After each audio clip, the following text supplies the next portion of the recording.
కృపామయ TV వీక్షకులందరికీ క్రీస్తు వారి పేరిట శుభాలు వందనాలు తెలియజేస్తున్నానండి.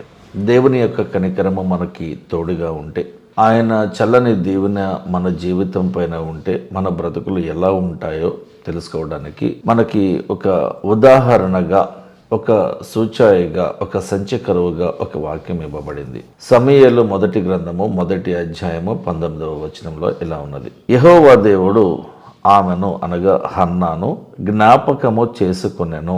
అంటే దేవుడు తన గొప్ప కనికరంని హన్నాపై చూపించాడని అర్థం.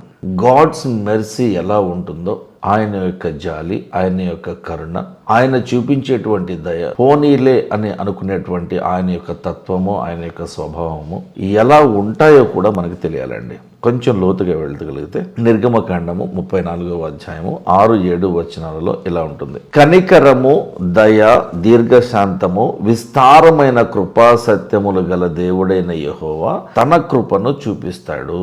చూడండి, ద్వితీయోపదేశ కాండము 4వ అధ్యాయం 31లో కూడా యెహోవా దేవుడు కనికరము గల దేవుడు అని రాసి ఉంటుంది. ఏమండి, ఇప్పుడు ఆత్మీయత వేరు, ఆధ్యాత్మికత వేరు. ఆత్మీయత అంటే ఏంటంటే మానవ సంబంధాలు, మనుషుల మీద చూపించేటువంటి ప్రేమ, ఆప్యాయత, అనురాగము, అభిమానము, గౌరవము, ఇవన్నీ కూడా ఆత్మీయత కిందకు వస్తాయి. మరి ఆధ్యాత్మికత అంటే ఏంటంటే దేవునితో మనకుండేటువంటి ఒక ఇంటర్నల్ రిలేషన్షిప్ అన్నమాట. అంటే ఒక అంతర్గత సంబంధాన్ని ఆధ్యాత్మికత అని అంటారు. ఈ ఇంటర్నల్ రిలేషన్షిప్ ఎవరికైతే ఉంటుందో వారు దేవుని కార్యాలను గుర్తెరుగుతారు, అలాగే దయ్యపు కార్యాలను కూడా గుర్తెరుగుతారు. ఇప్పుడు చాలామంది క్రైస్తవులు ప్రార్థన చేస్తారు, ఓపెన్గా ప్రార్థన చేస్తారు, కుటుంబ ప్రార్థన చేస్తారు, సంఘంలో ప్రార్థన చేస్తారు, ఏకాంతంగా ప్రార్థన చేసుకుంటారు, ఏదైనా కూడికలలో ప్రార్థన చేస్తుంటారు, స్వస్థత కొరకు ప్రార్థన చేస్తుంటారు, నూనె రాసి ప్రార్థన చేస్తుంటారు, సమస్యల నుండి విడుదల కొరకు ప్రార్థన చేస్తుంటారు, పిల్లల పరీక్షల విషయమై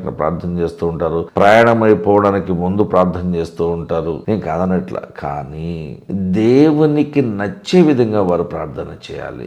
ఏకాంతముగా దేవుడు మనకి ఏం చెప్తున్నాడో కూడా మనం వినడానికి దేవునికి అవకాశం ఇవ్వాలి. కానీ ఎంతసేపటికి నేనే మాట్లాడతాను దేవా, నువ్వు వినాలి, నేను స్పీకర్ని, నువ్వు లిజనర్గా ఉండాలి అని నువ్వు అనుకోవడం తప్పు. నీకు చెవులిచ్చిన దేవుడు నీతో మాట్లాడతాడు, నువ్వు వినాలి, ఓపిక ఉండాలి. నీకు నోరిచ్చిన దేవుడు నువ్వు చెప్పేది వింటాడు. కాబట్టి మనము గుర్తుపెట్టుకోవాల్సిన విషయం ఏంటంటే, మనము భూమి మీద ఉన్నాము, ఆయన పరమందు ఉన్నాడు. మన ప్రవర్తన మనం జాగ్రత్తగా చూసుకోవాలి, మన మాటలు కొద్దిగా ఉండాలి. ఇవి మనం గుర్తుపెట్టుకుని ప్రార్థన చేయాలి. దేవునికి చెప్పు, నీ సమస్య చెప్పు, కానీ చెప్పిన తర్వాత కొంచెం సేపు మౌనంగా ఉండు, ఆయన నీతో మాట్లాడతాడు. ఈ అనుభవం చాలా కొద్ది మందికి మాత్రమే, చాలా తక్కువ మంది క్రైస్తవులకు మాత్రమే ఉండడం గమనార్హం. అంటే ఎక్కువ మంది దేవునితో ఎలా ఉండాలో, ఆ అంతర్గత సంబంధాన్ని ఎలాగా కొనసాగించాలో, అసలు ఇది ఎలా స్టార్ట్ చేయాలో, ఈ స్పిరిచువాలిటీ అంటే ఏంటో, ఆధ్యాత్మికత అంటే ఏంటో జనాలు తెలుసుకోలేకపోతున్నారండి. అంటే సింపుల్గా చెప్పాలంటే ఆధ్యాత్మికత లేదా స్పిరిచువాలిటీ ఇన్ ఇంగ్లీష్ అర్థం ఏంటంటే దేవునితో ప్రయాణం, ఆత్మకు సంబంధించినటువంటి ప్రయాణం, the journey of the spirit అన్నమాట. దేవునితో అంతర్గత సంబంధం కలిగిన వారు మాత్రమే ఈ ఆత్మకు సంబంధించిన ప్రయాణము అనేటువంటి అనుభవాన్ని వారు పొందగలరు. అయితే మీకు 3 విషయాలు చెప్తాను. దేవుని యొక్క కనికరము హన్నా పైన దేవుడు చూపించాడు, నో డౌట్. అయితే దేవుడు ఎందుకు హన్నా యొక్క గర్భాన్ని మోసి ఉంచాడు? ఆమె మొక్కుకున్న తరువాత నాకు నువ్వు కుమారుణ్ణి ఇస్తే నేను అతన్ని నీకు ఇచ్చేస్తాను, ప్రతిష్ఠ చేస్తాను, ఎప్పటిప్పటికీ కూడా నీ సేవకి అతను వాడబడతాడు అని ఆమె ఒక ప్రతిజ్ఞ చేసుకున్నది, ఒక ప్రామిస్ చేసింది దేవునికి. అయితే ఆమె విశ్వాసానికి అదొక పరీక్ష. మనము దేవునిని విసిగించకూడదు, పరిశోధించకూడదు, ఆయనకి కోపం తెప్పించే పని ఏదీ చేయకూడదు. మరి దేవుడు ఎందుకు హన్నా గర్భాన్ని మోసాడు అనే విషయం గురించి మీరు 3 విషయాలు తెలుసుకోవాలి. మొదటిది స్క్రీన్ మీద చూడండి.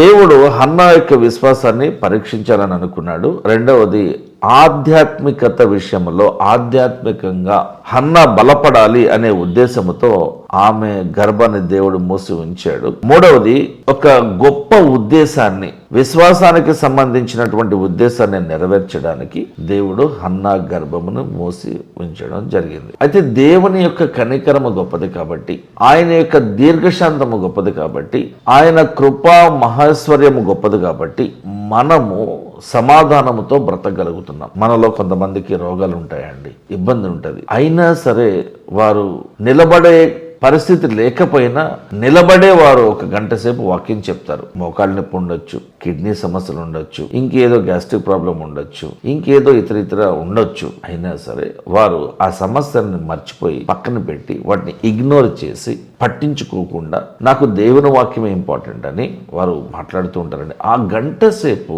దేవుని యొక్క కనికరము వారి మీద సమాధానము అనేటువంటి ఒక తొడుగు వలె, ఒక కవచము వలె, ఒక వస్త్రము వలె వారి మీద ఉంటుంది. అందుకనే ఆ గంట సేపు వారికి ఉన్నటువంటి ఆ ఇబ్బందులు ఒక్కటి కూడా గుర్తుకు రాదు. మోకాళ్ళ నొప్పులు ఉన్నా కూడా కాళ్ళ నొప్పులు అనిపించవు, ఫలానా సమస్య ఉన్నా కూడా అనిపించదు.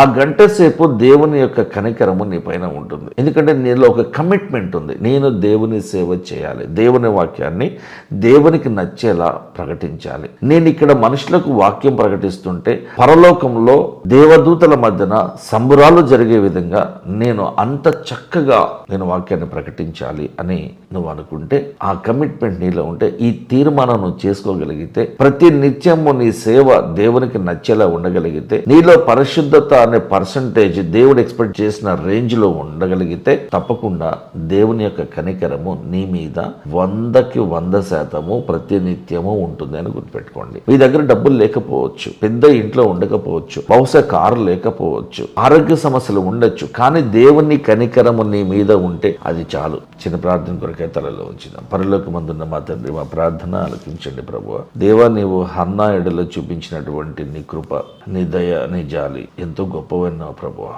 మేము కూడా మాకు తెలుసో తెలియకో ఎన్నో తప్పులు చేస్తున్నాము, పాపపు కార్యాలు చేస్తున్నాం ప్రభువా. అపరిశుద్ధతలోనే ఇంకా నివసిస్తున్నాం ప్రభువా. పేరుకు ప్రార్థన చేస్తున్నాం, పేరుకు బైబిల్ చదువుతున్నాం, కానీ మా హృదయాలు మీకు దూరంగా ఉన్నాయి ప్రభువా. మా నోటితో మేము ప్రార్థన చేస్తున్నా కూడా మా హృదయం నీకు దూరంగా ఉన్న కారణముగా మాకు ఆశీర్వాదం రావడం లేదు, స్వస్థత కలగడం లేదు, సమస్యల నుండి విడుదల పొందలేకపోతున్నాం ప్రభువా.